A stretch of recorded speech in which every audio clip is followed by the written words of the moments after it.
Everybody's well. Tell you what, we had a very good annual meeting at the Wells Track Church last weekend.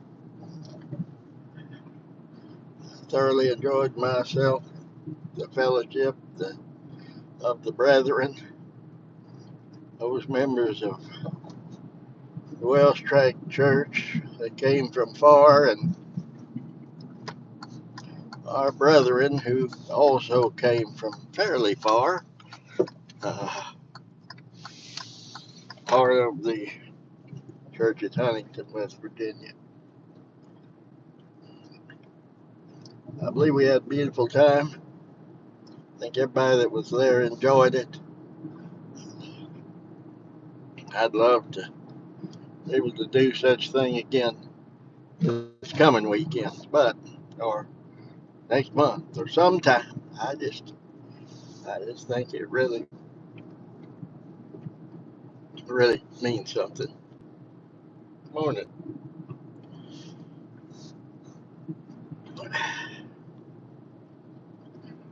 The Cross Church, Pensacola, Florida, it's got them a new video up. Well, it's not absolutely new, it's fairly new.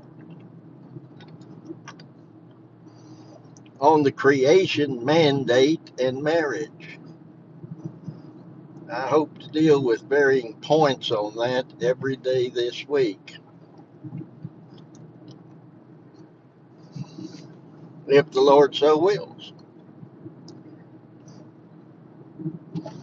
The creation mandate and marriage.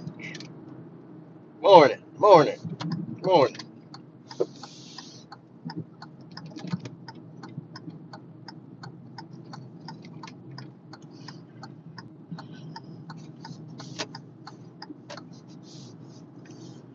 I don't know how I want to start, but I think we'll just jump right in the middle with both feet.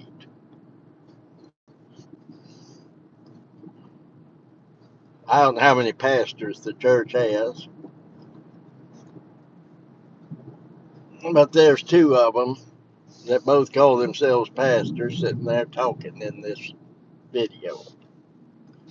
It's called the Cross Church of Pensacola, Cross Church, Pensacola, and it's the uh, creation mandate and marriage or something to that effect.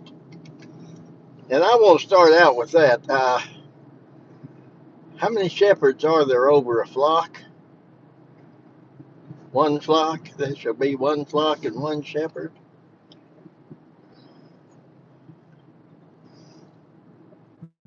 The sheep know the voice of the shepherd, not two or three shepherds, but one. Well, what if it gets big? What if it does? Then split it up.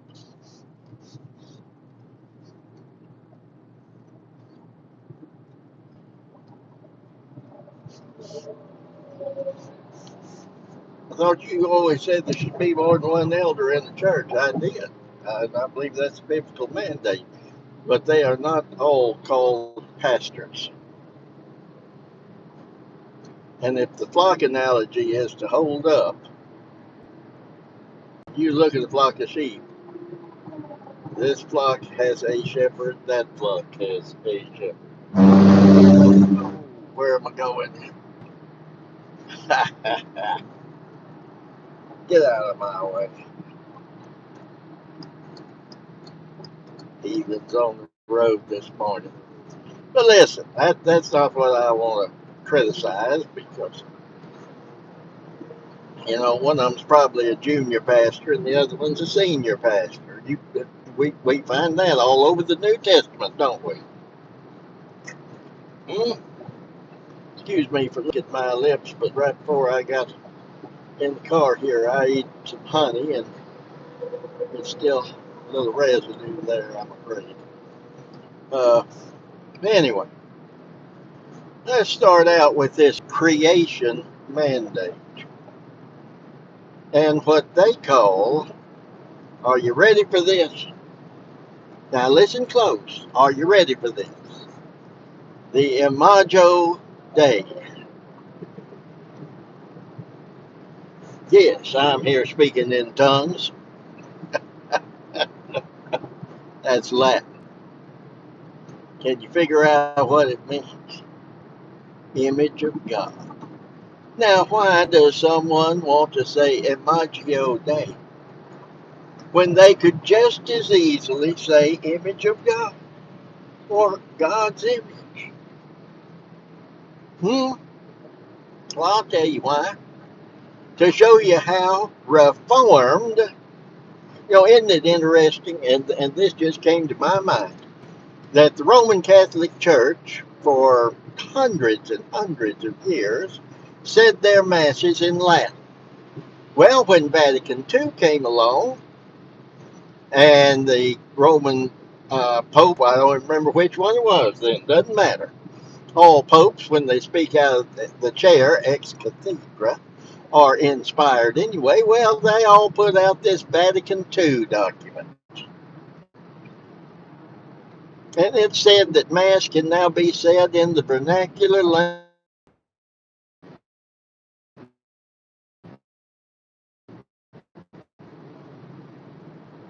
Yes, Reformed theology in general likes to put things in Latin. Sola scriptura, sola fide. All that stuff, all it is to make them sound like they know more than what they do. That's my opinion anyway. Just talk to your audience. If you've got an audience that speaks Latin, by all means, talk to them Latin. Imago Dei. Yes, let's do that. Anyway, as I said, that just means the image of God. God's image.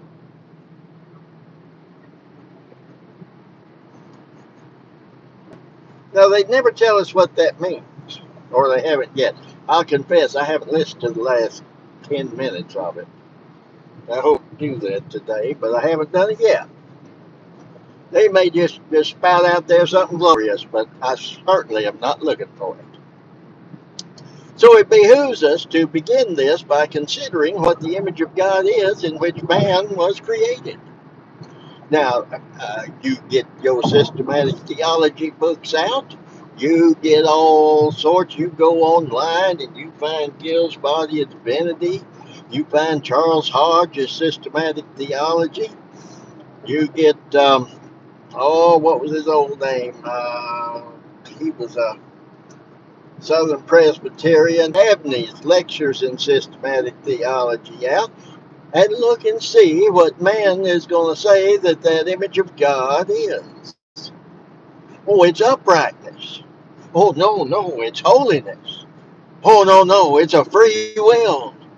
Oh, no, and it's this, that, and the other.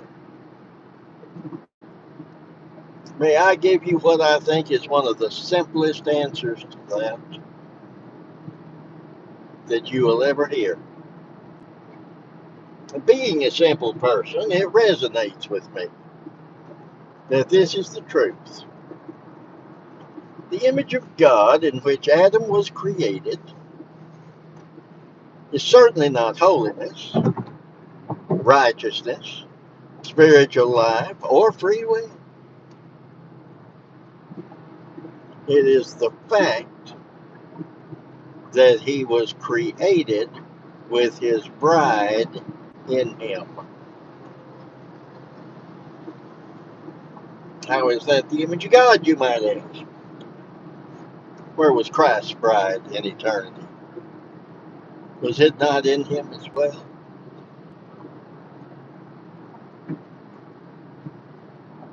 He was created in God's image in that within him was he.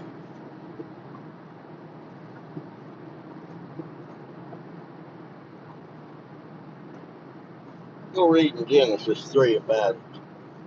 I believe it's 3, or is it 2?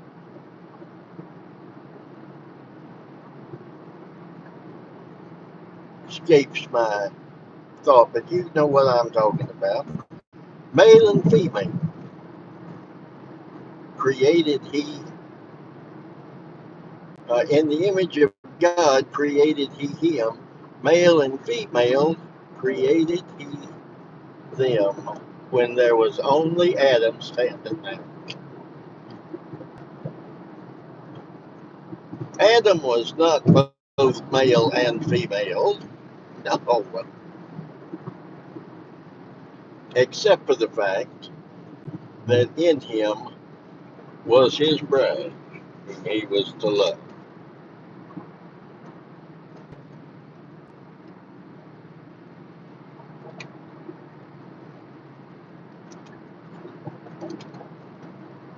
Whom he loved.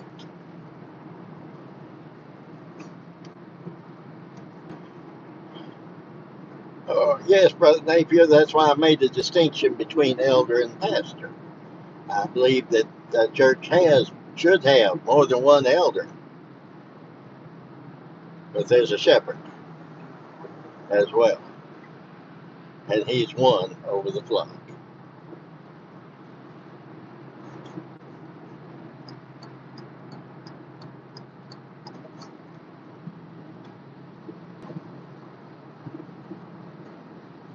But yes, I certainly believe in the plurality of elders. But let's get back to the subject of Adam and Eve here and the creation.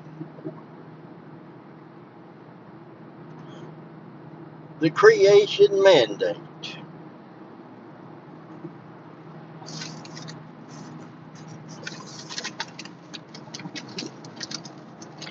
to have dominion over the earth.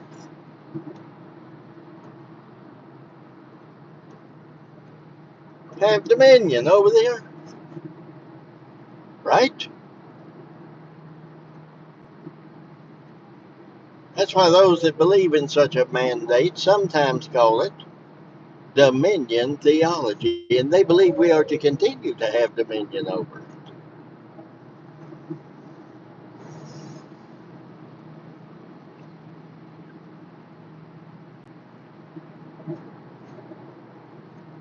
Not only these cats, they figured out how it's done. That the Great Commission, so called, there in Matthew, 28, is nothing but an extension of the dominion mandate to the New Testament. When he said, make disciples of all nations, he meant it. And you know where you're to start? Woo, doggy, listen to this now. You've got to make disciples in your own home first. Yes, you've got to make sure your children have spiritual life. I will quote him later on in the week, but that's basically what he's saying. That now this mandate is spiritual, and we need to put the kingdom of God over the earth, and that we need to have the nations of the earth ruled by good and godly Christian men, and have Christian principles at the forefront.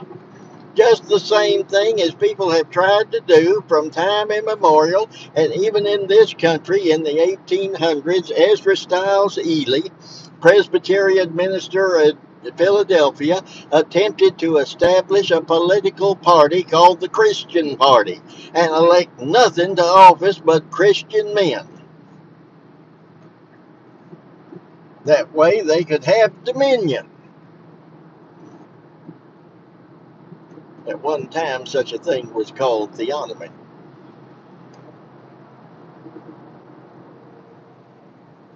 That we are to govern under God. That's why so many of these people that believe that are what they call post-millennialists.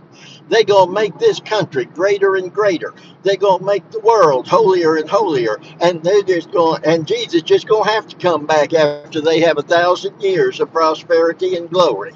Jesus will come back for them and say, well done, my good and faithful servants. You have done your duty. You know what them that did their duty were, don't you? Unprofitable servants. But they think they're going to be profitable. You know why? Because they think, like Paul, that they're doing the will of God. Indeed, if you read some of their older writings from the 70s and 80s, those people that believed in that dominion theology and that dominion mandate from creation, they'll flat tell you it's the state's obligation to enforce the law of God with its sword. Now, are they going to interpret? Are they going to enforce my interpretation of the law of God?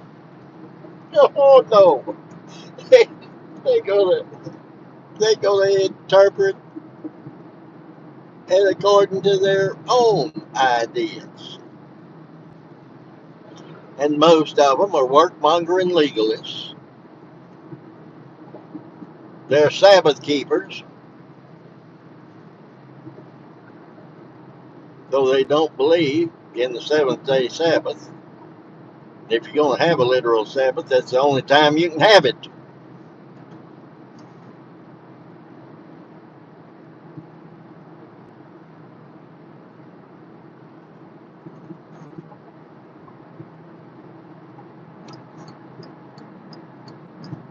I tell you what, it's a fearful thing to think that these men